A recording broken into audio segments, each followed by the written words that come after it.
Hello everyone. आप सबको बहुत बहुत बहुत बधाई। हमारे देश के युवाओं को, जेनजी को बहुत बधाई। बहुत खुशी की बात है, आप लोगों का संघर्ष रंग लाया। धर्मेंद्र प्रधान को अल्टीमेटली इस्तीफा देना पड़ा। ये पूरी डेमोक्रेसी की बहुत बड़ी जीत है। हमारे देश में लोगों का जनतंत्र से भरोसा ही उठ गया था। लोगों को लगने लगा था कि सरकारें सुनती ही नहीं है।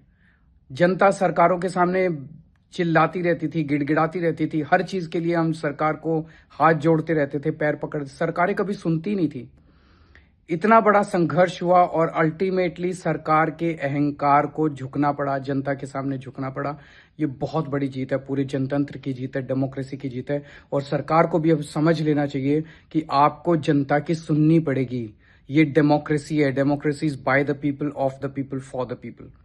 मैं उम्मीद करता हूं कि सरकार नीट के सिस्टम को ठीक करेगी, ताकि अगली साल अब से पेपर लीक होना बंद हो जाए इस देश के अंदर। अब हमारे बच्चों को आत्महत्या ना करनी पड़े। जय हिंद।